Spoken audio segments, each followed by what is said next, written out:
Bonjour, j'espère que vous allez bien. Aujourd'hui, on va voir le produit de convolution unidimensionnelle avec MATLAB. Dans un premier temps, donc, on va voir le concept du produit de convolution. Ensuite, dans la deuxième partie, on va voir l'implémentation avec MATLAB. Le produit de convolution, c'est une opération hyper importante en traitement du signal et traitement d'image.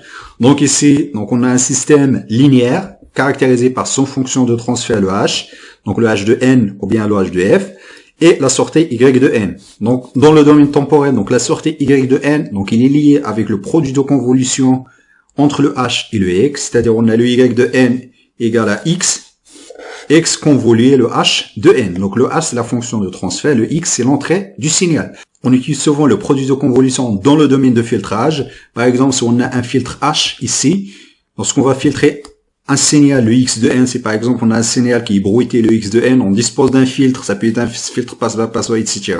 Pour obtenir le signal filtré, le y de n, donc il suffit de faire le produit de convolution entre le filtre et le signal. On va passer maintenant au concept du produit de convolution unidimensionnel. On considère un signal x de n. Donc ici, on a un signal x de n ici, il est constitué d'un ensemble d'échantillons ici, on a le x de n ici, on a l'échantillon 0, 1 jusqu'à n-1. Donc ici, on a un signal qui est un vecteur de taille n, donc 1 fois n. Ensuite, notre objectif sera de faire le produit de convolution de ce signal-là avec un filtre. Donc on va considérer un filtre de taille 1 fois 3. Il est constitué de 3 échantillons. Donc ensuite, notre objectif sera de faire le convolution, le y. Donc le y de n égale à x convoluer le h. Donc ici on a le x, ensuite on a le h ici. Le concept du produit de convolution consiste à faire glisser le filtre h dans le signal. Donc on va faire glisser le filtre, ensuite on va faire la multiplication et l'addition pour chaque échantillon de signal x de n. La première valeur de convolution, ici on a le h égale 3 éléments, autrement dit on va prendre ici. C'est-à-dire, on va commencer ici, donc les 3 premiers échantillons ici, donc c'est le 0 et le 1 et les 2, c'est-à-dire on va extraire les échantillons 0, 1 et 2 de x de n. On a le x de n ici. Donc ici, on a le 0 et le 1 et les 2 de x de n. Ensuite, on a notre filtre ici. Donc le filtre, il est constitué de 3 éléments, donc le 0, le 1 et les 2. Ensuite, on va faire la multiplication point à point. C'est-à-dire, on a le y. Donc ici, c'est le produit de convolution du premier élément ici, celui-là. On a le y de 1 ici, donc ce qui est le résultat du produit de convolution. Égal, on va faire la multiplication de cet extrait-là du signal, c'est-à-dire on a le x de 0, x de 1, x de 2. Donc on va faire la multiplication normale entre le x de 0 fois h de 0, donc le h de 0, le h de 1, ensuite le h de 2. C'est-à-dire on va faire x de 0 fois h de 0, etc. Donc on va faire la somme. Donc ça, c'est le résultat du premier élément de y. Donc ici, donc ça, c'est le résultat de notre produit de convolution ici. On a le y de n. Donc ici, on a le y de 1. Donc c'est le premier élément. Donc on va l'injecter dans le tableau du résultat du produit de convolution. Tout à l'heure, on a commencé par le 0, 1 et 2. Donc là, on va commencer là par le 1, 2 et 3. Ensuite, on a le h, donc le h, il reste le même, donc le 0, 1 et 2. Ensuite, on va faire la multiplication, c'est-à-dire on a le y de 2. Donc c'est le résultat du produit de convolution, égal à x de 1, x de 2. Donc on a le x de 1, x de 2, ensuite x de 3. Ensuite, on va multiplier par le h, donc le h de 0, h de 1, h de 2. Donc ensuite, on va obtenir ce résultat-là qui est le y de 2. Donc le y de 2, donc on va le mettre ici. Donc c'est le deuxième résultat du produit du convolution. Donc ensuite on va encore incrémenter, c'est-à-dire on va donc la troisième étape, donc on va prendre le x. Donc au début on a pris le x de 0, 1 et 2. Ensuite on va prendre le x 1 et 2, 3. Donc là on va prendre le x 2, 3, 4. Ensuite on a le h, donc le h de 0, 1 et 2. Ensuite, on va faire la multiplication, on va obtenir le y3. Donc le y3 ici, donc ce y3, donc c'est le troisième résultat, donc on va l'injecter dans le résultat du produit de convolution, etc. Donc jusqu'à n-1. Donc ça, c'est le concept du produit de convolution. On se retrouve dans la partie implémentation. Donc on va voir un exemple qui permet de filtrer un signal sinusoïdal bruité. Donc on va générer un signal sinusoïdal avec une fréquence égale à S, qui est constitué de 10 à la puissance 4 échantillons. Donc on va générer 2 périodes du signal sinusoïdal. Ensuite, on va ajouter un bruit gaussien avec un sigma égal à, donc on va commencer avec un sigma égal 0,1.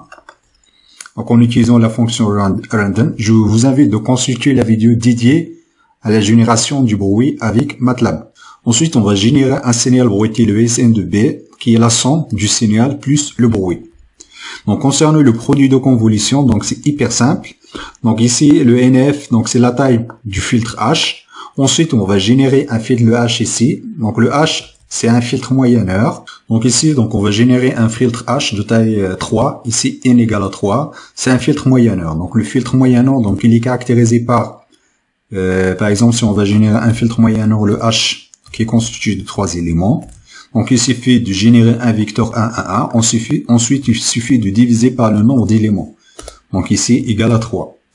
Si on va générer un filtre moyenneur qui est constitué par exemple de 4 éléments, donc il suffit de générer un vecteur 1 fois 1, donc un vecteur 1, 1. Ensuite, il suffit de diviser par 4, etc. Donc la formule générique d'un filtre moyenneur, c'est celle-là, c'est-à-dire on va générer un vecteur, donc 1 fois n. Ensuite, on va diviser par le nombre d'éléments. Donc ici, donc on va générer un vecteur qui est nul. Donc c'est le y de n, donc c'est le résultat du produit de convolution. Concernant le produit de convolution ici, donc on va utiliser la boucle for. Donc ici, donc on va commencer de nf jusqu'à n. Donc ensuite, ici, donc on va extraire. Donc pour chaque i de nf jusqu'à n, donc on va extraire ici 1 fois nf. Donc on va extraire un vecteur 1 fois nf.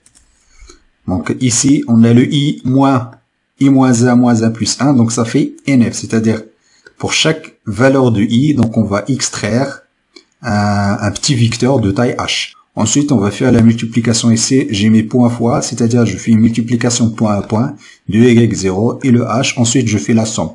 Donc ça, c'est le résultat du produit de convolution local pour chaque itération, pour chaque valeur de i. Donc on va faire un produit de convolution y0 et le h, etc. jusqu'à n. Donc lorsqu'on va arriver à n, donc on va quitter la boucle. Du coup, donc on va obtenir y de n du i. Donc ça, c'est une façon de faire. Donc on peut par exemple ici, donc au lieu de commencer par nf, donc on peut commencer par le i égale à 1. Ensuite, on peut y aller jusqu'à n moins nf. Il faut bien tenir en considération, lorsqu'on va faire le produit de convolution, il y a toujours des bords de 1 jusqu'à nf moins 1, de y de n, donc ils sont égales à 0. C'est-à-dire, il n'y a pas de résultat du produit de convolution. Par exemple, si on commence par le i égale à 1, c'est-à-dire les derniers éléments du produit de convolution sont nuls. On verra dans d'autres vidéos comment gérer les bords du produit de convolution. Donc ici, donc il faut bien tenir en compte que ici on a commencé par le nf, donc autrement dit, donc le premier élément donc sont nuls du produit de convolution. Donc ensuite ici, donc on va afficher donc le signal bruité, donc le signal filtré, ensuite le signal original. Donc ça, c'est le signal bruité, donc c'est en couleur noire. Le signal filtré, c'est la couleur rouge. Ensuite, le signal original. Donc, on voit ici, donc le signal rouge, donc il n'est pas hyper filtré. Qu'on voit ici, donc la réduction du bruit, donc c'est pas terrible. Donc, il n'y a pas vraiment un bon filtrage du bruit. Donc, ce qu'on peut faire, donc il suffit d'augmenter la taille du filtre. Donc ici, on a le NF égale à 3. Donc, on peut par exemple le NF égale à 16. Donc voilà, qu'on voit ici, donc on a notre signal filtré qui s'approche du signal original. Donc ça, c'est un filtre moyenneur. Voilà, ensuite on peut mettre le N égale à 32. Là, qu'on voit ici, donc là, on s'approche vraiment du signal sinusoïdal. Donc là, on a notre signal original qui est le signal bleu. Ensuite, ici en rouge, donc c'est notre signal filtré. Donc on voit ici, donc le produit de convolution, donc c'est hyper important pour tout ce qui est le filtrage unidimensionnel. Donc on verra dans d'autres vidéos comment faire un produit de convolution deux-dimensionnel. Donc là, j'ai pris un exemple d'un filtre moyenneur, mais vous pouvez remplacer le H avec n'importe quel filtre. Donc le concept, c'est exactement identique. Donc là, par exemple, on peut augmenter l'intensité du bruit. Donc je peux mettre 0,2. Là, je mets par exemple le 1. Donc on a quasiment un rapport signal sur bruit, on a l'amplitude du bruit à peu près égale à l'amplitude du signal. Donc là, qu'on voit ici, on a vraiment un bruit important. Donc on a quand même, donc on a la restitution du signal après le filtrage moyenneur. Donc là, par exemple, si on met 64, etc. Je vous remercie de votre attention et à la prochaine vidéo.